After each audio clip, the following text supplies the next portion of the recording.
Michael Spencer is the Forest Stewardship Council's CEO. I spoke to him earlier today about the potential for more certifications in Tasmania. Michael Spencer, thanks for joining us. Thanks for having me. We've just seen a story about the Downies. They seem confident that there is a market for them. They're a small operator, of course. What about the bigger players? What about guns? Is there a similar market for them, do you think?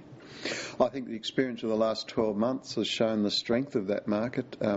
Their major customers in Japan are all FSC certified and looking for FSC certified raw material so they can produce FSC certified products not only for the Japanese market but so they can compete in the European and North American markets. So I think Guns is very aware of that market demand, that market pull, and they're driving it through their operations. And the message is getting back to how forests are managed. They need to be managed in conformity with these standards. Just how far down the track are they to achieving this? Well, there's pre-assessment happening next week, and there'll be public meetings, which is really interesting. I think there's some time since there've been public meetings in Tasmania to discuss the operations of forest management companies, and that's a really good and exciting development. We know they've been making changes internally. They've been looking at some of the changes they need to make. What stands out as the biggest stumbling block for Guns? What do they need to change? The biggest change they need to make?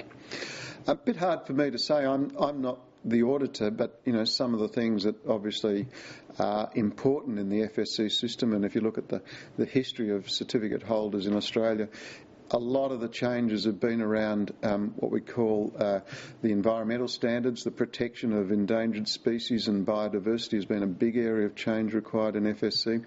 Protection of high conservation values, monitoring and assessment processes to make sure they're monitoring biodiversity on their lands, to make sure they understand what needs protection and how to do it. And also a lot of changes have been required around community relations and how forest management companies interact with their communities, which is a requirement of the FSC system that they do that well. What about Forestry Tasmania? Originally they came out and showed some interest in this. They now appear to have backed away. In fact, they've even said that the guidelines are simply too obscure and difficult for them to follow. Yeah, I think that's disappointing. I think, one of the really important things about the story you just saw is that the Downies have shown that, they are willing to make the effort to adapt to the FSC system.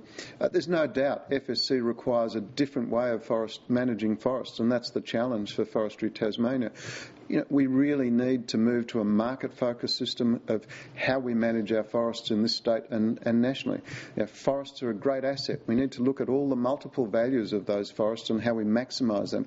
If it means we harvest maybe slightly less volume and slightly less area, or a lot less area, it doesn't matter, as long as we're getting the maximum value, be it from wood or carbon or tourism and all those sorts of things that create jobs for Tasmanians. And ultimately, it's an asset that's the asset of the people of the state, and how you maximise the value of that for the people of the state is what's important, not protecting the way things have been done in the past or defending past practice. I guess for a big organisation like Forestry, it's going to come down to returns, isn't it? What guarantees can you give a large organisation like Forestry that they are going to get positive returns from doing this?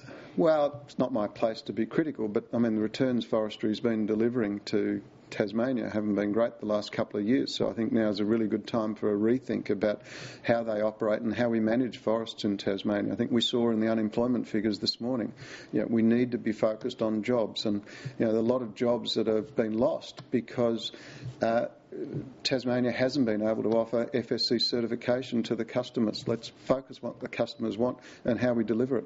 What about other Tasmanian operators? Is there other interest? There's quite a bit of interest. Norske Skog is going through pre-assessment at the moment. You've mentioned Guns. We've had some very good and constructive conversations with private forestry, and that's a really important area that we bring a lot of the private landowners into the FSC system because it provides a mechanism that high conservation values and other sorts of values can be protected on that land, yet they can still generate benefits from the value of the forests that they have under their stewardship. Michael Spencer, thanks for joining us. Thanks for having me.